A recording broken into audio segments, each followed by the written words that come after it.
This webinar is a recording of a presentation by Angela Rayner and Mark Moreton on What Matters to You, Finding Joy in Work as an Antidote to Burnout, which was brought to SPVS VMG Congress on the 13th of May 2022, in partnership with RCVS Knowledge and kindly sponsored by Elanco and Citation.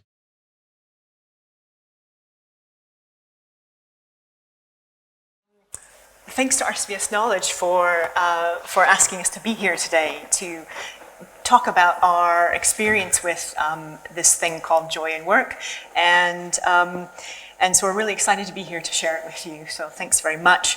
And we came across this framework because we were looking to do something about this challenge of burnout within our profession.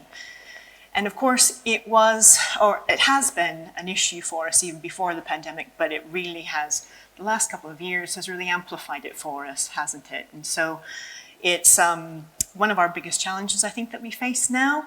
And so this is why we're here today, because we're still navigating our recovery and the effects of isolation that the pandemic has had on us, and this loss of connection that we have with others. We're tired, we see exhausted people due to the workload and the staffing challenges that we have faced and still continue to face. So whenever we're trying to improve something, I think it's really important that we stop to really understand what it is we're trying to improve. And so to talk a little bit about burnout and compassion fatigue and what they mean. So burnout is an occupational problem. It's not an individual mental health issue. It's a chronic state of work-related stress. Whereas compassion fatigue is the sort of secondary trauma resulting from the exposure to suffering of others. And so it's really important to differentiate, I think, between the two, because while they can cause similar symptoms, the solutions for them are different. And so this framework addresses burnout, so that's what we're going to talk about today. And here are the signs of burnout. You've probably recognized these. I sure do. I was here at one point as well. It's not a nice place to be. So we see a reduced commitment to our work, often with some intention to leave. Physical stress symptoms start to manifest with the knock-on impact on our mental health as well. We can feel hopeless, irritable, which also affects our relationships, both at work and at home. And we have an increasingly negative outlook, and we become further and further detached from our work, our colleagues, and from our families and friends. And as we become more detached, we see this also linked with lower levels of patient care. There's a lot of evidence in human healthcare that burnout is linked to that. And then we start to see more adverse events that cause patient harm as well. So our productivity goes down. You know, our heart's not in it anymore. So, and again, we see some attrition, people leaving either the job or the profession completely. So here's the risk factors for burnout, and they include a mismatch in our workload and the resources that we have to meet that demand, a feeling of a lack of control that we have at work and appropriate reward for what we're doing. We have a loss of a sense of positive connection with people and a sense of fairness as well. But sometimes too, a conflict between our values and the work that we're doing. And I think what's really good though about knowing what the risk factors are is that we can then start to address them. How does this relate to my team? And this framework addresses these risk factors. So here are the intervention and prevention levels that we can focus on when it comes to overcoming burnout. And as it is a characteristic of the workplace, this is where we should be focusing. We can have the most impact there, but quite often within our profession, I think historically we focused on the individual, building their resilience. How can we make people more resilient? And that's helpful. We should do that work, but it's limited in what it can achieve. And so we need to, so focusing on the workplace is important, because resilience at work is less about individuals and more about bonds between people and teams. So we focus on the teams because we're working together to do what's really meaningful to us. Helping animals is really important to us. Helping people is really important. We want to have those good outcomes. We want to hear from the grateful clients, don't we? And they're there. There's lots of them. And we want to have the education to help us deliver those good outcomes. This is the positive aspect of working with need. This is compassion satisfaction. And it can protect us against burnout.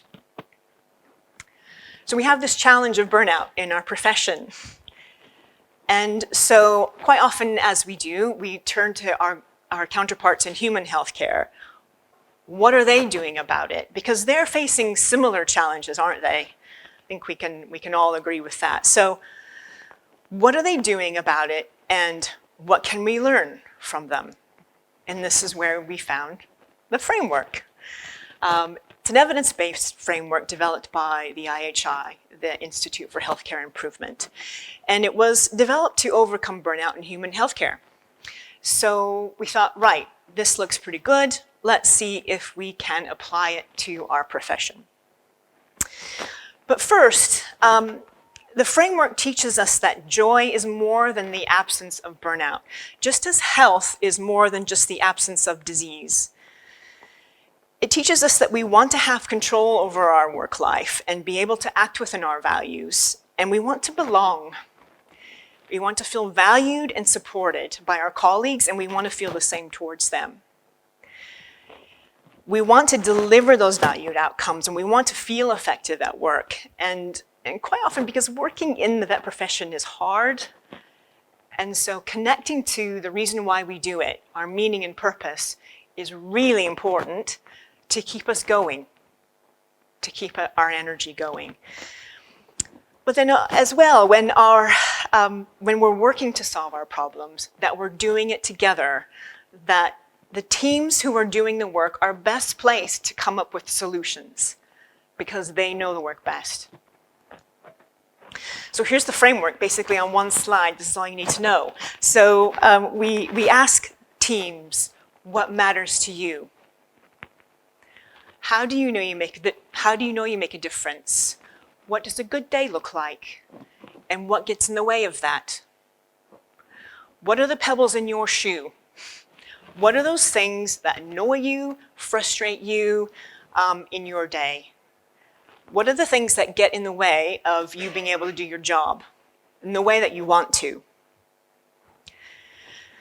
And then the team commits to this, to improving joy in work. It's a shared responsibility, not just leaders, but we empower the team because they know where to find the solutions, don't they?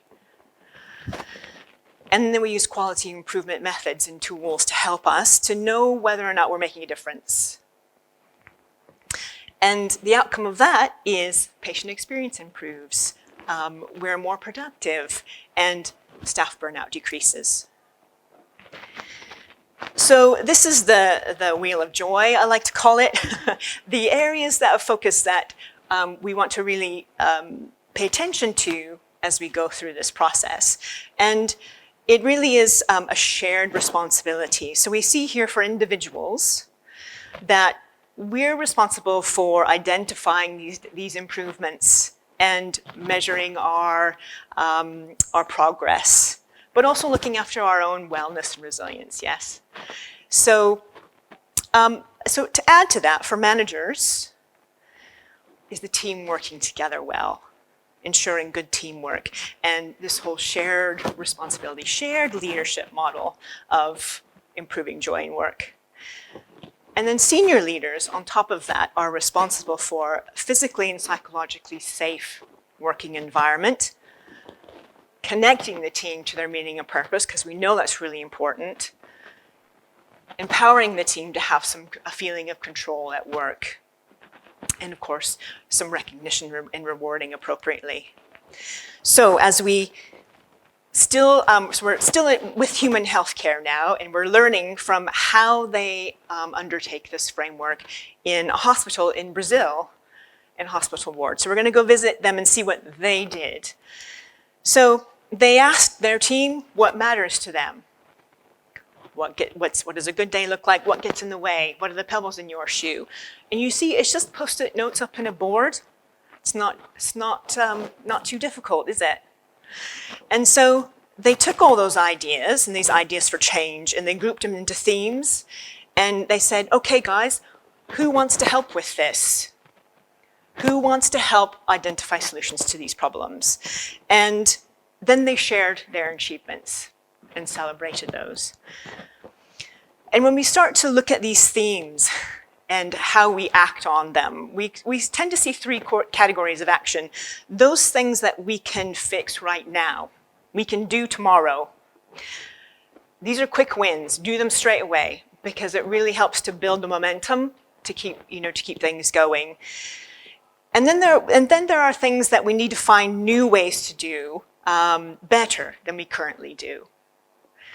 And then there are substantial changes that we need to make to the care that we deliver. So you can see as we move across this slide that things are going to take a bit more time, a bit more thinking, we need more brains on these problems.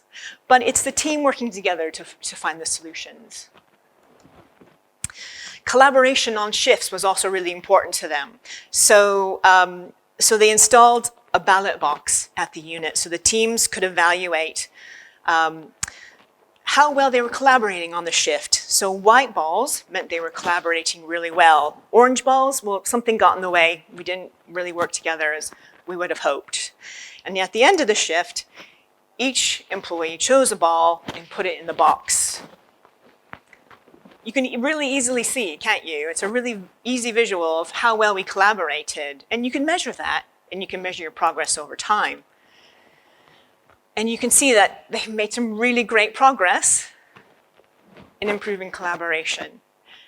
And that's just a simple act of putting a ping pong ball in a box and talking about the results with their team, what's getting in the way. They also did a survey on burnout. And what I think is really interesting about this that I want to point out to you is that this was in the middle of COVID, this work that they did. This was in 2021. And we can all, I think, understand what kind of pressure they were under. But that's when this work is really important. And the results speak for themselves, I think. Joy increased. Job satisfaction increased. People still felt connected to their meaning and purpose. And stress reduced. Equally, EMPS score went up and the rate of patient harm went down. So that's human healthcare. Mark is going to now tell us about his experience with that profession. Okay. Exactly. So here's me standing in the corner like Angie's stooge. Which is so Angie knows about all the stuff, all the theory, all the amazing stuff that goes on to build these frameworks. And she showed it to me and I thought, wow, this looks really, really, really good. But I don't really do theory very well. Well, we'll vouch. So I got myself a flip chart and I went to a vet practice and I thought, right, let's do joy in work. So I went to a big vet hospital. They've got a big team, about 80 people there. And we did our first meeting on joy in work in November 2021. And we basically just asked them as a team what matters to them. We use this conversation guide, and on the SPVS Knowledge website, you can go have a look, download this conversation guide to help you ask your team what matters to them, although it's not a challenging question to ask. And this resource gives you a lot of background. It's intended to support leaders in the veterinary profession introducing this framework to their teams. So we sat down with this big team of people and we asked them, why do you want to enter the veterinary industry and what matters to you at work? And what does a good day in your practice look like? And they just And they came up with some stuff that was really important to them. And I think they all realised that actually they're all looking for the same thing out of their jobs. Then we went through and we talked, after they'd worked out what mattered to them, why they got into this job in the first place, what things they wanted to see on a good day. We then asked them to identify them. Wow, that's pretty impressive feedback. Is everybody awake now? Wow. We got your attention.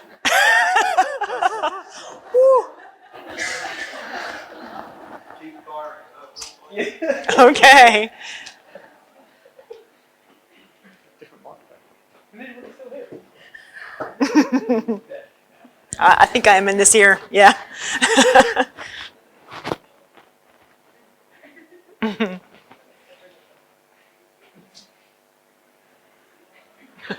Exactly. Oh no.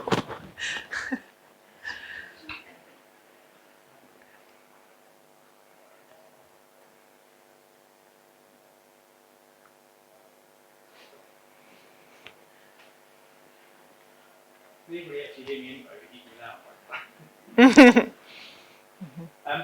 so then the team identified the pebbles in their shoe, the stuff that got in the way of them having a good day. And once they'd identified all those things, all the stuff that got in the way and that annoyed them and irritated them, we asked the team to come up with some solutions to their problems. This is the bit of the framework that actually people seem to find most challenging. The rest of it isn't really rocket science. But what we tried to do in this situation is we asked the leaders in the room to just not get involved in any way and let the team develop their solutions. And there's a couple of things that happen. The leaders want to say, well, we've done that, we've tried that before, or I'm not sure that's the perfect solution to the problem, or maybe we could make that better somehow. And what we've realised, having done this in quite a few places now, is that this really requires the development of this trial and error mindset. Like, you might as well try something, okay? And we're really bad in the veterinary profession at having to get it perfect every time. So you might as well just have a go at something. Don't worry about it being perfect. And that was the biggest challenge in this part of the process. So in this particular practice, they decided that they were going to change two things, and that was it. They felt that their surgical list was really badly managed, and so they decided they'd have meetings with a certain selection of people every day. And they wanted to have a wall of dreams because they didn't know whether they were getting new equipment or not, or whether the broken stuff was being fixed, or what was in progress or what wasn't. So they decided they'd have a big board where they had their wall of dreams and all of their stuff was being marked down as ordered, being fixed, been delivered, look in the cupboard, whatever they wanted to put. The surgical rounds thing was really interesting because they'd done them before and then they'd dropped them and they decided to do them again. And because they took this sort of trial and error mindset, they actually altered the stuff they were doing. So they tried it for a day and then realised this is not quite right. We need different people there and we need to do it at a different time. So they were doing quality improvement. They didn't have to write it down or mark data or do anything like that. They just went, it's not quite right, let's do it slightly differently. And so I'll talk a little bit about measurement now. So of how do we know we're making a difference? And because we've got our ideas for change that we're now going to test. Yeah. So here's where the model for improvement can really help us because it's designed for rapid tests of change. So we can do things really quickly. Okay, it doesn't have to be an audit or a piece of research. Okay, so just to walk you through it really quickly is decide what's your aim. Let's be very clear about what your aim is. How good do you want to be and by when? How will you know changes and improvement? So here's what you're going to measure. You might have some process or outcome measures. Okay, you might have some data that you want to look at, or just get feedback from your team. Even if it's something as simple as, is this week better than last week?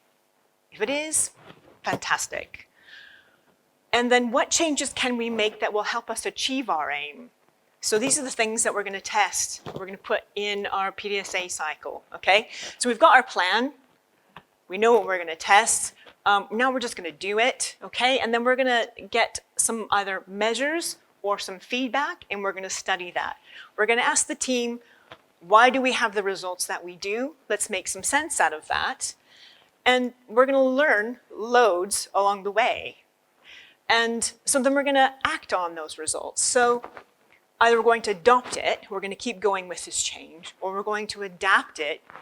When we might need to tweak something like the rounds, yeah, to get it right. Or we're just going to discard it and start again. And that's okay, because we've learned something along the way, and now we know best what the next step is.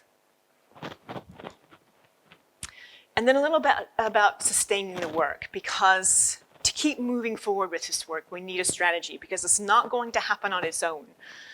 So you might pick a few things out of this, or just pick one thing to just try and with your team. But ask your team, how are we gonna move forward with this? What do you want to do? Could be regular improvement huddles. Could just be 10, 15 minutes over a cup of tea. How are we doing? Are we achieving our aim or not? What's getting in the way? Or what's enabling us to do that more often? You can also use a huddle to reconnect with your meaning and purpose. What's going well today? What's working? Oh, what about that cool case I just saw? I want to tell you about that. Or, so it's important to keep doing with that, to keep focusing on that. Keep coming back to it. Because as I said before, it gives us energy to keep us going.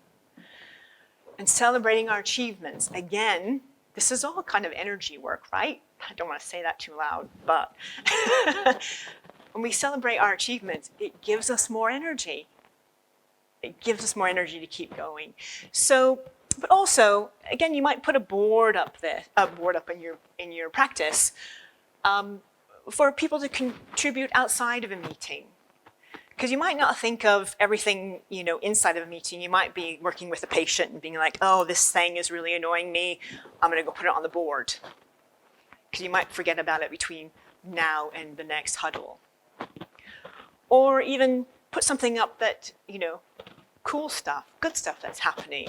Or change ideas. So show your work. All right, so you might, again, have something like this where here's the ideas in the pipeline, here's what we're going to do next, here's what's in progress, and here's what we've achieved. And you're going to celebrate that. Celebrate that. All right, over to you, Mark, again. Thanks, Angie. Uh-huh. So the feedback, and this is what we were really interested in, because we didn't know whether this was going to work for veterinary practices or whether this was just human. But the feedback was that the clinical teams in the practice felt it's been really worthwhile, and they want to keep doing it, so they are doing it. They have a meeting once a week where they talk about the things that annoy them and decide what problems they're going to fix that week. The head vet nurse said this has given the team a sense of control, which is one of those things that we want people to have to try and prevent them from burning out. And they really they've got a real sense of ownership of their role. The management team had a really crappy time during COVID. They felt really terrible. But after the session, they said, this has actually been a real game changer for us. We feel like maybe things for the team are starting to move in the right direction, which is really nice to hear. So we thought, wow, this is good, didn't we? We did, yeah. And that feedback is pretty consistent over, we've done this in several practices now, and it's pretty consistent. Yeah, it's pretty good, and it's meant that we then did go and do it in a bunch of other practices, didn't we? Which is has been really interesting. But it's taught us a lot of stuff. Taught us a lot of things that we would have potentially done differently, rolling these out across different things. So we wanted to share some of those things with you.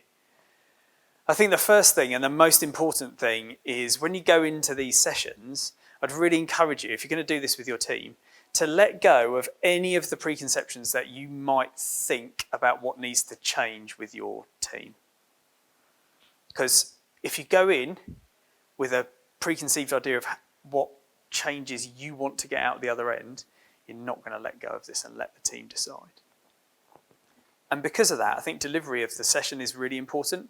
Having somebody who's experienced and had trained maybe at facilitation of these sessions, I think can be really, really useful. we learnt that these sessions threw up problems that the leaders were either unaware of or they thought they'd completely resolved them, didn't they? And they were like, but we did that.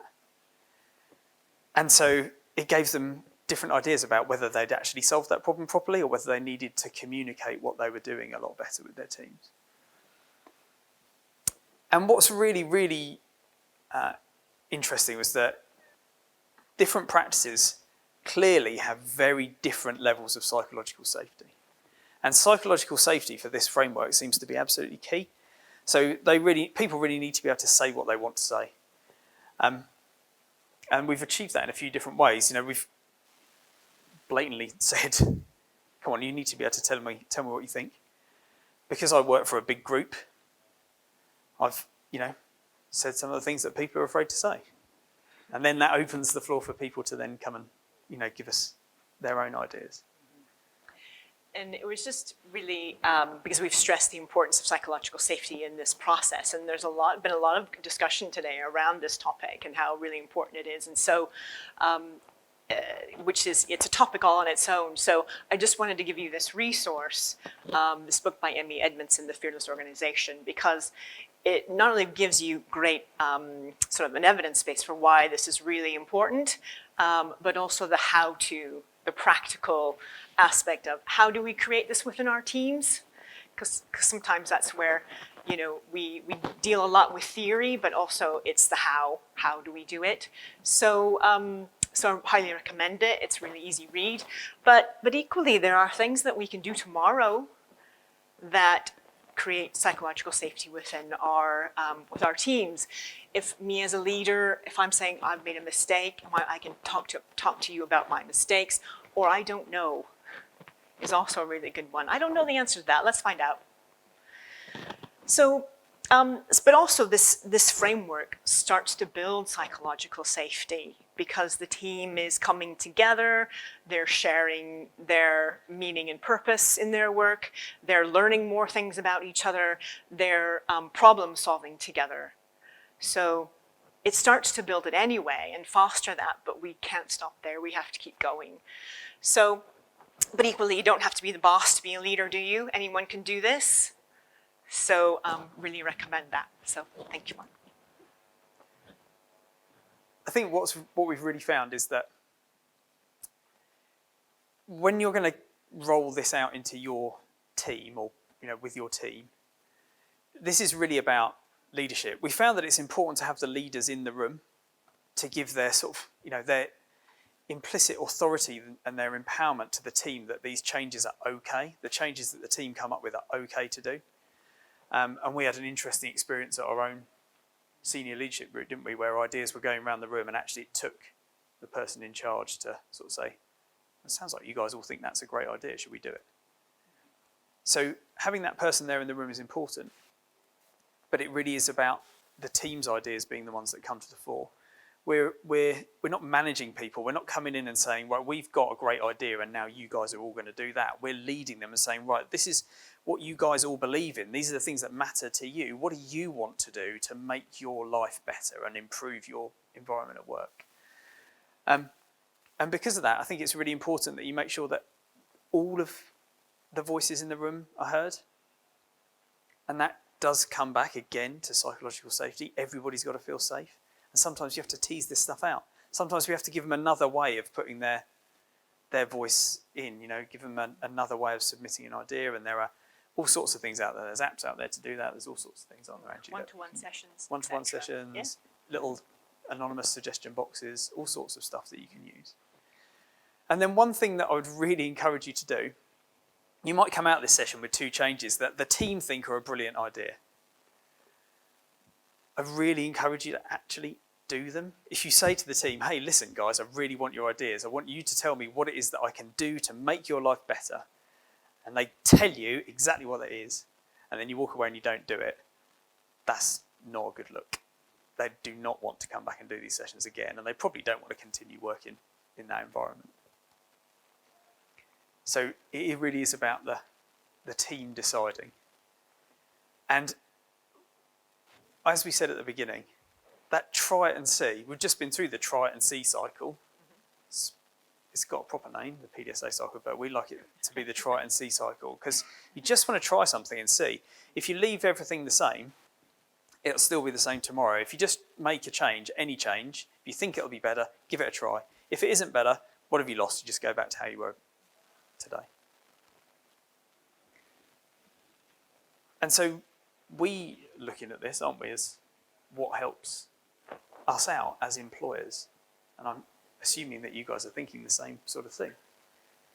So I think what you have to ask yourself when you think about, should I bother doing this framework or not? Well, I don't know how important you think it is to know what matters to your employees and how valuable you feel it is that your organisational meaning and purpose and values are aligned with the meaning and purpose and values of your employees. What would the team benefits of realising that actually you're all in this together, working towards exactly the same goal? How beneficial do you feel that would be for your team? And we felt it was quite beneficial. So we're also doing some content analysis. We're lucky enough to have somebody that works with us who's a statistician, who's really clever, and has done lots of analysis on the stuff that we've got out of the sessions that we've done with sort of 15 practices. And we broke these down and we grouped them into, I think we came up with 36 content groups. And the themes were really consistent, weren't they? Yes. So in all the practices, people wanted to feel like they'd achieved something. Do you want to keep going? Go for it, yeah. So they wanted to achieve something. They wanted to feel like they were, making something of themselves, being their best self, achieving, a good outcome, making sure that they were actually getting something they could get hold of at the end of the day and go, yeah, look, I did this today. They were really, really driven to help. They're driven to help people. They're driven to help their colleagues. They're driven to help the clients and the animals that come in through the door. That's what matters to them. And they also really want to be appreciated. They want to be appreciated by their teammates, their colleagues. They want to be appreciated by their clients. And they want to be appreciated by the dogs coming back in with waggy tails when they've made them better. These are the things that matter to our teams that we've done this with. And I think they're things that we feel would extend across a lot of the rest of the profession as well. So thanks, Mark. Yeah, so we're coming to the end of our presentation, really. But if you want to get involved, if you want to do this with your team, there are, as we said, resources on SPVS Knowledge. The Conversation Guide for Leaders is brilliant. It walks you through this whole entire process. Tells you what to do, what not to do, things to look out for, things to try. Okay, it's really fantastic. There's also a series of articles that have been published in the Vet Times that explain this process in a lot more detail. So all these things are out there for you if you want to do this with your team, or even you can incorporate it into one-to-one sessions even. These questions. So they're quite valuable things. But I'm a big fan of Neil Young. Anybody know who Neil Young is? Or okay. I'm like, am I going to be the only person? And this is some lyrics from one of his songs, and what I thought was quite appropriate for today. And when you're talking about joining work, you're allowed to be a little bit mushy, right? So it's just to say that this is real empowerment work. This is work that lights candles. So instead of cursing the darkness, we can light candles instead to light our way to something ahead. Because we know it's worth fighting for, don't we? That's why you're here. That's why you're here. And this can help us. This can help us. So thanks very much. That's us. And please feel free to ask questions. Also, please feel free to reach out and message us via email as well if you run into questions along the way. Thanks very much.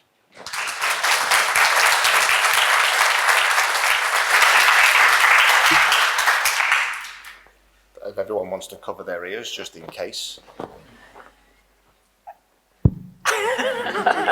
Okay, it's all safe. Yeah, really useful, guys, and I think it is, that there's, as I said at the start, there's so much going on in this profession, and actually, look, we're scientists at our core. We are data-driven, evidence-based people, and I think, it's useful to have the evidence behind some of the issues that we're facing as a wider profession. So hopefully, you found that useful. Obviously, going to open the floor up now to questions. And believe me, I'd much rather you guys ask questions than me have to fill for a long period of time. Go. Oh, there's a hand. Brilliant. I don't know whose hand it was. I felt it was in this direction. Hi. Hello. I was wondering, you spoke about needing experienced facilitators to run these. How do you go about getting experienced or finding someone experienced? I would say it's helpful. It's helpful to have experienced facilitators. I'm not sure it's absolutely necessary. I think myself, I've never had any sort of formal facilitation training. I just cracked on and followed the guide. I'm like, okay, I won't do that, and I'll do that, and I'll watch out for that, and so and I studied that. So it's really helpful to to have an experienced facilitator, especially if you have a bit of a challenging environment. If you have a team that's really struggling, it's helpful, to get them through with, and to move them forward. What do you think about that? I mean, I would say that in the spirit of quality improvement, you can just try it and see. And in time, you'll become an experienced facilitator. Yes. And your first one might not be as good as you think it might be able to be, but you'll learn and you'll get better. And the more you do, the more of these meetings you have in your practice, the more you'll get out of them. Mm-hmm. And getting yourself in that mindset of, wow, you might, I just bought a flip chart and went. Yeah, we said, oh, great, there's a flip chart here today. We should just do one. Yeah. Yeah. Go on, someone's gonna have a look at that. Well done. 10 points. Hiya. How do you allow the practice to make comments without retaliation? I mean, I work for a pharmaceutical company. One of our big things is that, feedback of any type is allowed and there'll be no retaliation. How do you encourage that in teams where it's, quite a broken system, and particularly, big groups of practices where there is quite a hierarchical system? It can be quite intimidating to do that. So that's in our organisation, that is mainly the role of the facilitator.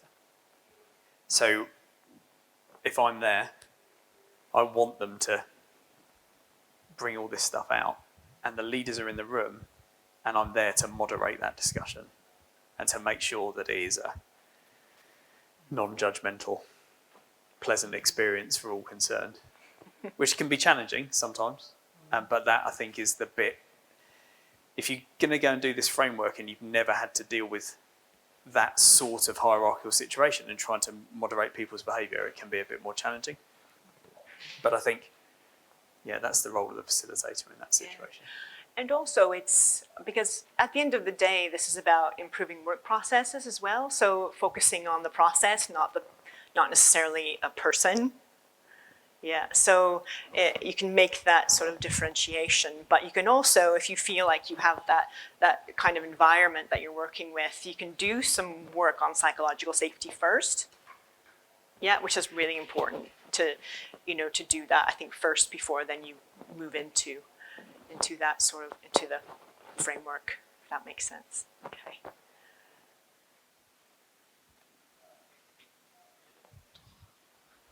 Excellent work.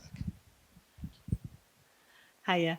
Did you put any parameters on or boundaries to what could be suggested? So I love the idea of the team having the power to do it, but if something comes out of that discussion that you're thinking, I actually can't facilitate that, or this is either out with your own autonomy or something that could be detrimental to the business, how do you navigate that?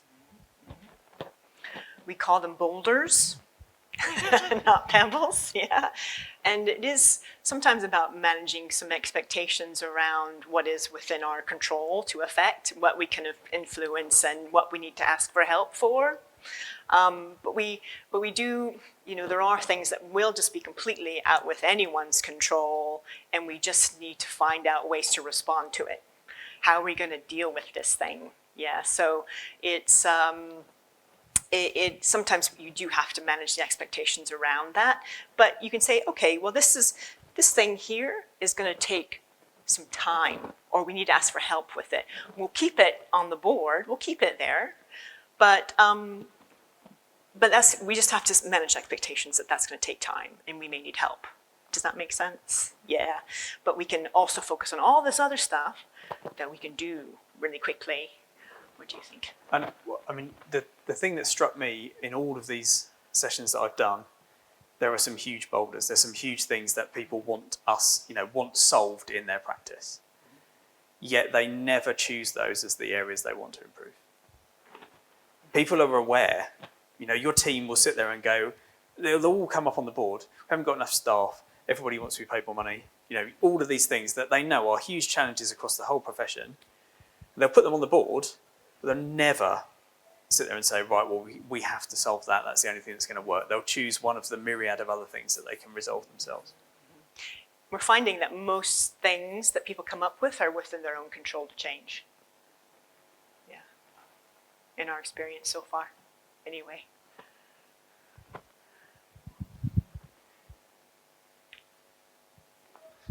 If you're a boss or an employee somewhere that's never done anywhere like this, obviously, for generally speaking as a profession, this is a bit of a major culture shift in kind of how we approach teams in-house. How do you go home from here tomorrow, moderately hungover, and take those ideas back with you on Monday and start implementing this? Kind of what 3 bits of advice would you give people to get the ball rolling, other than obviously getting in touch with you guys? I would say, look at the conversation guide, for leaders. That's step 1, and it's probably the biggest thing you want to do, because that's what you're going to use. That's your tool for the meeting. Step 2 is buy a flip chart. Yeah. And pens that work, right? and have a good lunch for people. I'd really encourage people to just try it. You don't have to make this a massive deal. This can just be the thing that you do at your next practice meeting. Like, you get everybody together, you bought them all pizza or whatever it is, and you're going to sit down and discuss. And then rather than it just being, right, who's got the first thing that they would like to complain to me about? Just like say, do you know what we're going to do today? We're just going to talk about why did you all want to get into this place in the first place? Let's see, should we write it on the board? And just go for it. Run through the framework. You don't have to sit there and go, right, guys, we're going to do something really formal now. This is a really important thing. IHI, I've got this stuff. Here's all the data. Just go and ask them what they think. Yeah, and it is important that we start with positive. Yeah, why we got in the vet profession, what matters to us, how do we know we make a difference? Because that puts us in a positive mind frame for solving problems. We like to, when people are in a negative place, it's really difficult to get them out. So we have to really work and focus on the positive so that they're in a better place to think of solutions. So we never start with the pebbles. We always start with the positives. Any more for any more? Bang on time. Bang on, there we go. Thank you both so much. Thanks, everybody. Thank you.